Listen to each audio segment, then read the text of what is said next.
सबसे पहले हम उन बेवकूफों का जवाब देते हैं जो कहते हैं कि दुनिया में खुदा की जरूरत नहीं है, खुदा है ही नहीं।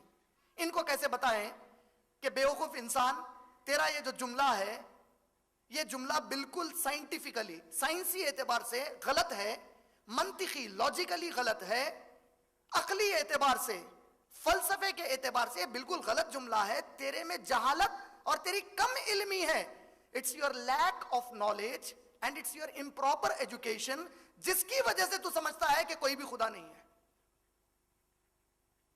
जब आप इनसे मिलते हैं जो कहते हैं कि खुदा नहीं है, इनसे पूछते हैं कि कायनात कैसे आई, वो कहते हैं बस यूं ही आ गई। अरे यूं ही कैसे आई? कहते हैं कि नहीं, इसको किसी की जरूरत नहीं है, खुद से आ गई। अल्लाह सुब्हानहू तआला ने ऐसे लोगों के लिए कुरान में आयत में डायरेक्ट सवाल किया है। अल्लाह को मालूम है कि वो किस किस्म के बंदों को पैदा करने वाला है। उसको मालूम है कि उसके बंदों में कुछ ऐसे आ जाएंगे बेवकूफ जो खुदा का बिल्कुल इनकार करेंगे। अल्लाह ने सूरह तूर, सूरा नंबर 52, सूरा नंबर 52, आयत नंबर 35, आयत नंबर 35, सूरह तूर सूरा नंबर 52 आयत नंबर 35 में कहा, क्या ये लोग समझते हैं कि ये किसी भी चीज से पैदा नहीं किए गए, या ये समझते हैं कि इन्होंने खुद अपने आप को पैदा किया है? डायरेक्ट सवाल है अल्लाह की तरफ से। अल्लाह ताला कहते हैं, क्या ये लोग ये समझ रहे हैं कि इनको किसी भी चीज से पैदा नहीं किया गया, या ये समझते हैं कि ये खुद से पैदा हो गए हैं? और बात सवाल रेटोरिक होते हैं। रेटोरिक मतलब सवाल में ही जवाब होता है। मसलन, क्या हम सब इंसान हैं? ये आम सवाल हो गया। क्या हम सब इंसान नहीं है? सवाल में मेरे जवाब है। मैं बोलना ये चाह रहा हूं कि हां, हम सब इंसान हैं। अल्लाह जब ये कहता है, क्या ये समझते हैं कि बगैर किसी चीज के इनको पैदा किया गया है, या ये कि ये खुद से पैदा हो गए हैं, उस सवाल में जवाब है कि ना ये बगैर किसी चीज के पैदा किए गए हैं, ना ये खुद से पैदा हुए हैं, दोनों भी नहीं हुआ है।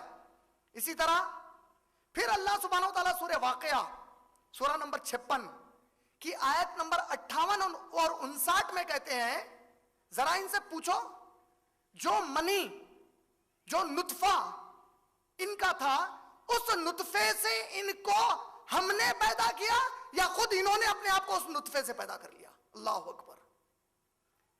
इस आयत में अल्लाह ताला हम इंसानों की औकात याद दिला रहे हैं। औकात याद दिलाकर कह रहे हैं, इंसान इतना मुझसे नाशुक्रापन पर उतरा है कि आज मेरी जात का इनकार कर रहा है। Ask them the sperm that they emitted, is it that they created themselves from that sperm, or is it we who created them?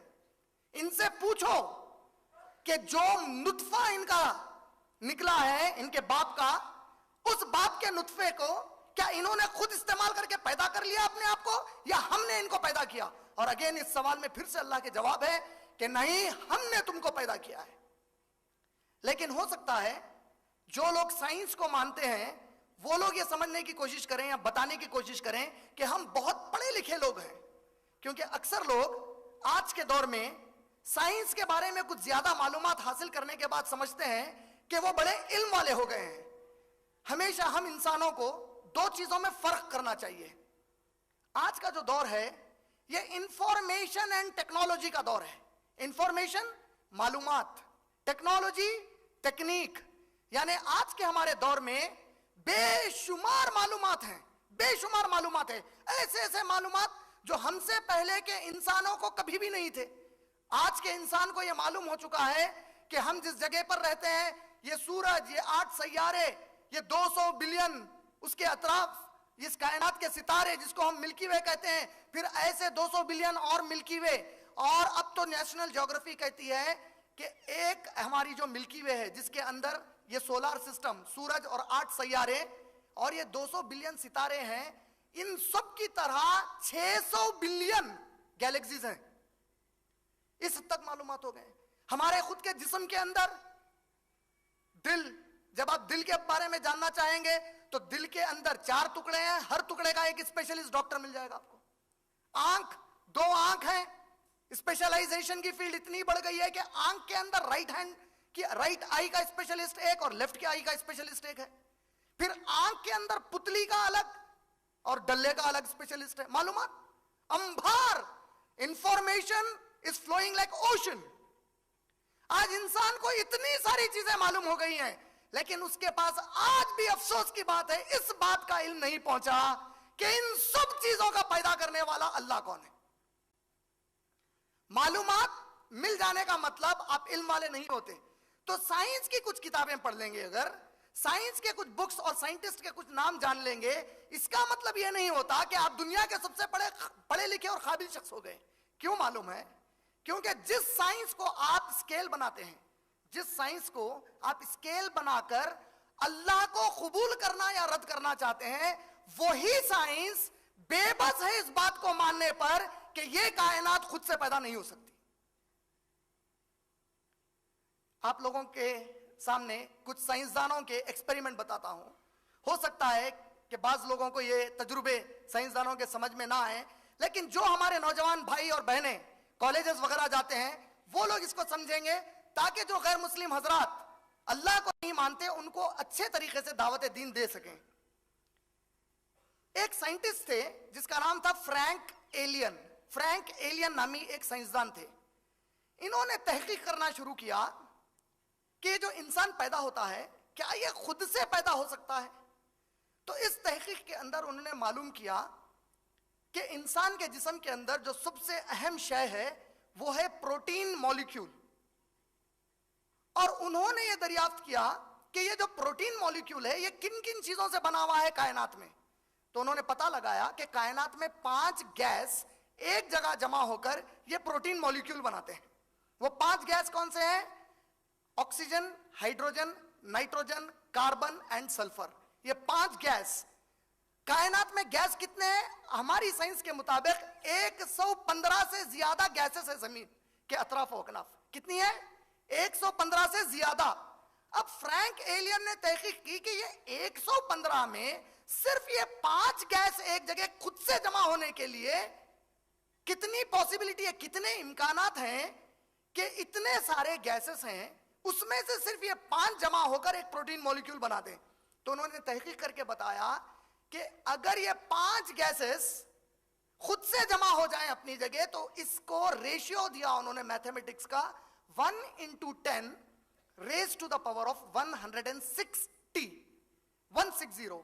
ये बहुत मैथमेटिकल इक्वेशन शायद आपको समझ में नहीं आएगा, उसको आसान करके बता देता हूं।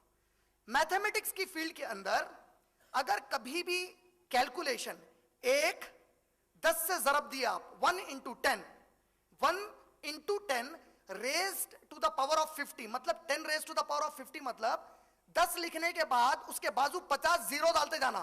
क्या गिनती गिनेंगे आप उसको? गिनती नहीं आपके पास। फ्रैंक एलियन ने कहा ये 5 गैसेस प्रोटीन मॉलिक्यूल बनाने खुद से आने की अपने से इम्कानात 1/10 raise to the power of 160 है। 160 जीरो लगाओ। इतनी बार ये खुद से कोशिश, समझे आप? इतने बार ये लोग खुद से कोशिश करें तो शायद एक आध बार आ जाए। साइंस के मुताबिक जो भी calculation 1/10 raise to the power of 50 है, साइंस कहती है ये चीज खुद से होना नामुमकिन है। तो साइंस के मुताबिक 5 गैस मिलकर प्रोटीन मॉलिक्यूल बनाना 3 मर्तबा नामुमकिन है। 1/10 raise to the power of 160। Science मानती है कि हो ही नहीं सकता कि ये 5 गैसेस खुद से आ जाएं और प्रोटीन मॉलिक्यूल बना दें। और प्रोटीन मॉलिक्यूल की खासियत क्या है आप जानते हैं? अच्छा, फिर एक और साइंटिस्ट था जिसका नाम था चार्ल्स गाई, चार्ल्स यूगेन गाई। इसने ये मालूम किया कि कितनी ताकत लगेगी ये 5 को खुद से एक जगह जमा हो जाने के लिए। ये 5 समझ रहे हैं ना, 115 गैसेस हैं, उसमें से खाली ये 5 अलग होके आ रहे हैं। इनको कितना जबरदस्त एक दूसरे से मुकाबला करके सबको हटाकर एक जगह जमा होना पड़ेगा, इसके लिए कितनी ताकत लगेगी। तो चार्ल्स यूगेन गाई नामी साइंटिस्ट कहता है इस पूरी कायनात को बनाने के लिए जितनी ताकत लगती है उससे बढ़कर ताकत लगेगी इन 5 को एक जगह आकर कितने प्रोटीन मॉलिक्यूल बनाने, कितने बनाने। और जो मां के पेट से इंसान पैदा होता है, डॉक्टर कहता है जब बच्चा पैदा होता है वो बच्चे के जिस्म में 6 बिलियन प्रोटीन मॉलिक्यूल होते हैं। कितने होते हैं? 6 बिलियन, 1 बिलियन कितने का है मालूम है? 1000 मिलियन का। 1 billion is equal to 1000 million. 1 million 10 lakh का होता है।